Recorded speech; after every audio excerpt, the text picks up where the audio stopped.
Halo Sobat Mediva, apa kabar kalian semua? Semoga dalam keadaan sehat lahir batin dan semoga selalu dalam lindungan Allah Subhanahu wa Ta'ala. Amin amin ya robbal alamin. Burung merpati adalah burung berleher pendek dan berbadan kekal. Ia memiliki paruh pendek ramping dengan ceres atau lubang hidung berdaging pada spesies tertentu. Makanan utama burung merpati yaitu biji-bijian, rempah-rempah, dan buah-buahan. Burung merpati hampir ada di seluruh dunia. Umur merpati rata-rata 6 tahun. Namun, kondisi ini tergantung banyak faktor, seperti campur tangan manusia yang merawatnya dan pemangsa alami. Jadi, rentang umurnya bisa pendek, 3-5 tahun, atau bisa sangat luas, mencapai 15 tahun. Jika kamu tertarik memelihara burung merpati atau sedang memeliharanya, penting untuk mengetahui ciri burung merpati yang sehat. Ciri-ciri burung merpati yang sehat. Mengetahui ciri-ciri burung merpati yang sehat adalah sebuah keharusan bagi kamu yang menggemarinya. Berikut ini beberapa ciri-ciri burung merpati yang sehat. Memiliki mata yang bersinar terang dan pandangan yang tajam, tidak layu, cepat bereaksi terhadap benda-benda di sekitarnya termasuk cahaya. Burung merpati terlihat aktif bergerak dan gesit saat bereaksi dengan lingkungan sekitar. Ia tidak terlihat diam saja di satu tempat. Akan bereaksi jika melihat lawan jenis. Misalnya salah tingkah. Mampu terbang pada ketinggian yang lebih tinggi hingga 77,6 mil per jam dengan kecepatan rata-rata. Mampu menempuh jarak sekitar 600 hingga 700 mil. Mampu menavigasi arah terbang dan bisa kembali ke rumah atau tempat asalnya saat dilepaskan. Perlu diketahui juga, burung merpati rentan terhadap tungau merah. Tungau merah biasanya bersembunyi di siang hari dan keluar di malam hari untuk memakan darah burung. Merpati yang ditempatkan di luar ruangan rentan terhadap cacing gelang, cacing pita, dan spesies cacing lainnya. Penyakit cangker atau goham, gangguan pernapasan yang terlihat seperti pembengkakan di tenggorokan burung merpati dan pertumbuhan jamur di sekitar mulut, bisa berakibat fatal jika tidak segera diobati. Pemilik burung merpati harus mencuci tangan setelah memegang, memberi makan, atau membersihkan kandang merpati. Karena kondisi tersebut bisa menularkan chlamydia dan salmonella, infeksi bakteri, kepada manusia.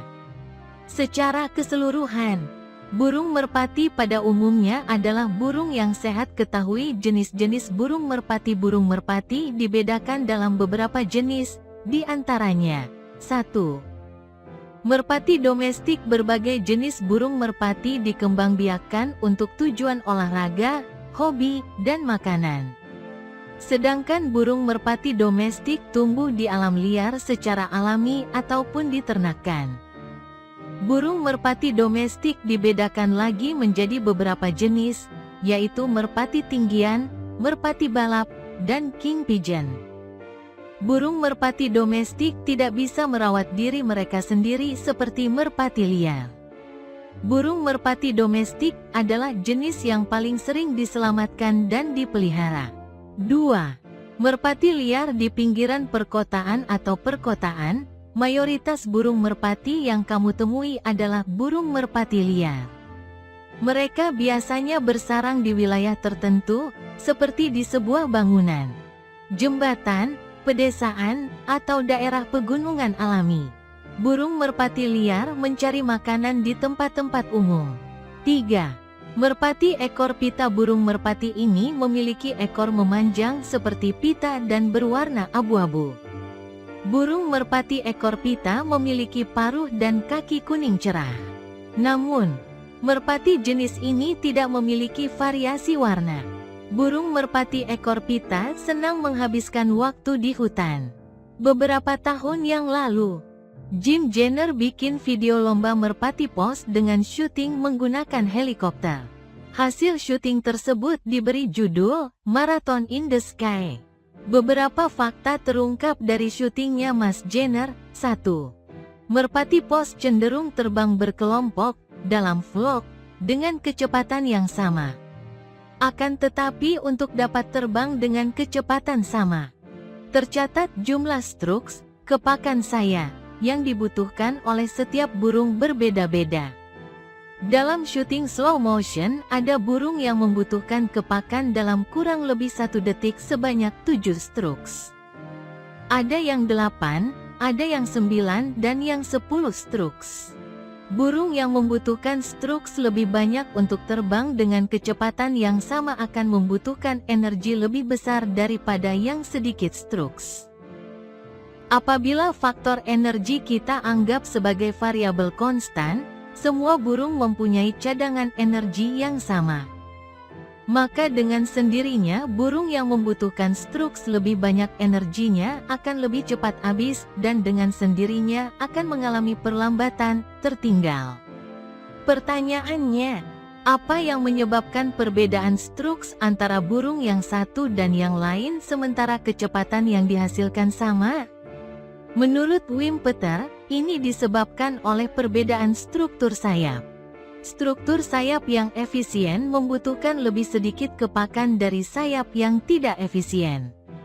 Selain itu, otot sayap yang lemah membutuhkan lebih banyak energi untuk mengepakkan sayap dibandingkan dengan otot sayap yang kuat dan terlatih.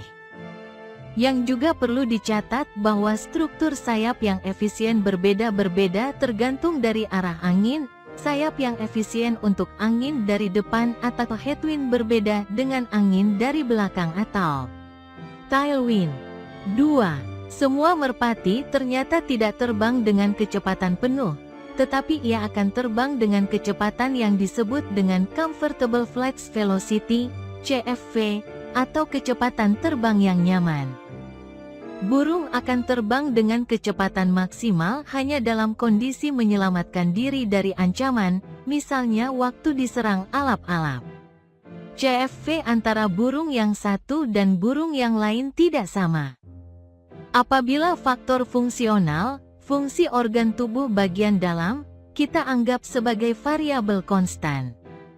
Maka menurut Peter CFV ditentukan oleh faktor fisik, bentuk badan dan sayap, dan faktor non-fisik, motivasi, bakat, determinasi, dan sense of urgency. Namun demikian, faktor fisik dan non-fisik ini pada akhirnya akan ditentukan oleh ketersediaan energi, power.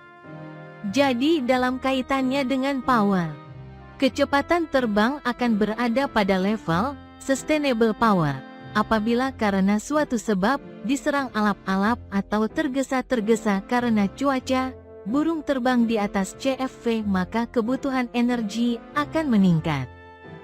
Dengan demikian, CFV ditentukan oleh keseimbangan antara energi, power, karakter dan struktural, bentuk badan dan sayap. Burung yang kepakan sayapnya tidak beraturan, violent, juga membutuhkan lebih banyak energi daripada yang strokesnya beraturan.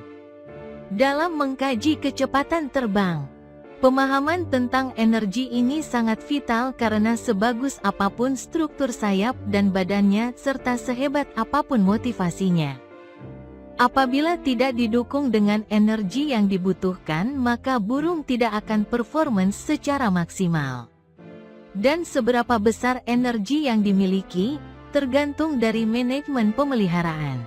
Apa hubungan Comfortable Flight Velocity dan Comfortable Dive Velocity? Kan posisi burung terbang dan posisi burung dive sangat berbeda? Hipotesa saya adalah, merpati juga akan turun tidak dengan kecepatan maksimal, tapi hanya dengan kecepatan yang menurut dia, nyaman, atau Comfortable Dive Velocity. Seperti halnya dalam posisi terbang, CDV antara burung yang satu dengan burung yang lain tidak sama.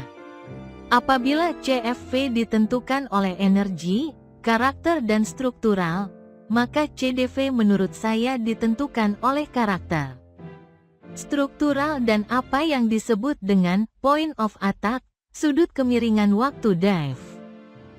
Variabel energi saya abaikan dalam menghitung kecepatan turun karena tenaga yang dibutuhkan burung turun diambil alih oleh gravitasi dan besar kecilnya gravitasi dipengaruhi oleh point of attack.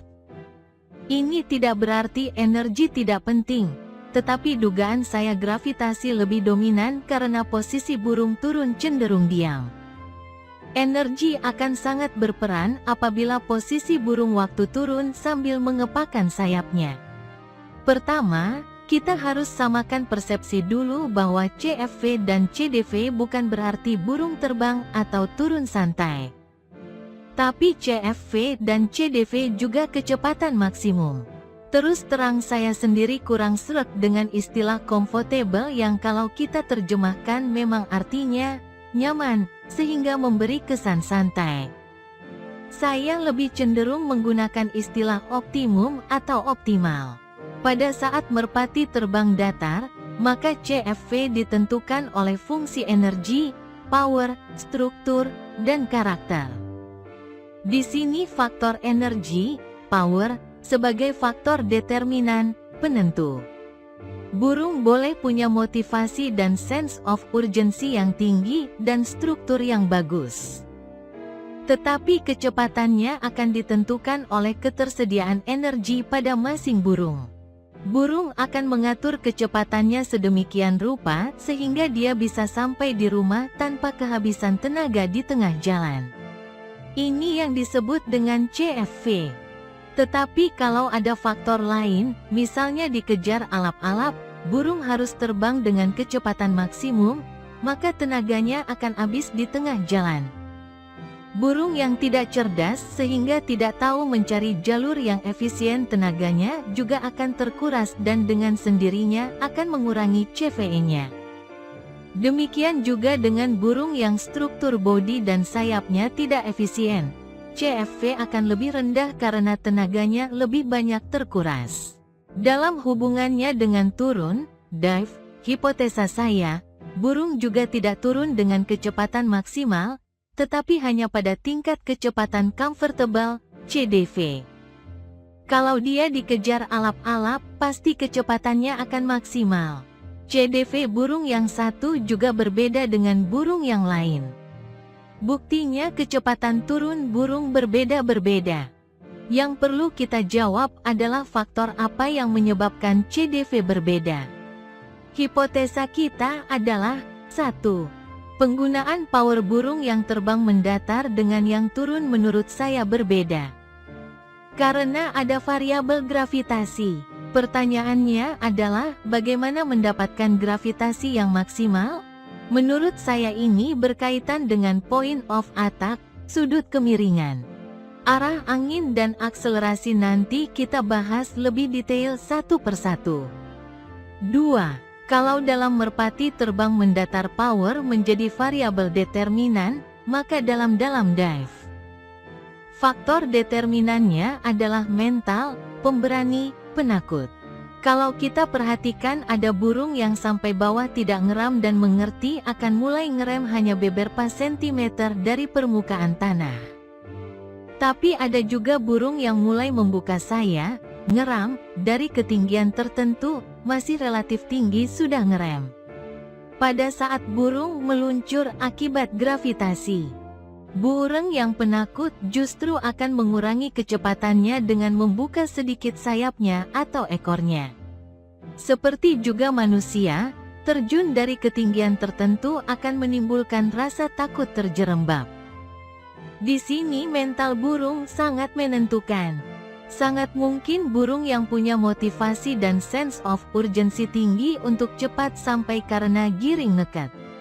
Tetapi apabila mentalnya penakut untuk terjun, dia akan melakukan perlambatan dengan menggunakan sayap dan ekornya. 3. Faktor struktural. Kalau tanpa akselerasi, lompatan, maka gravitasi akan maksimal apabila burung turun dengan posisi sayap merapat ke badan, kaki ke belakang, ekor rapat dan sejajar badan.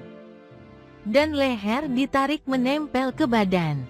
Apabila otot sayap tidak kuat, maka pada saat terjadi gesekan dengan udara, sayap akan merenggang dari badan dan dengan sendirinya akan terjadi perlambatan.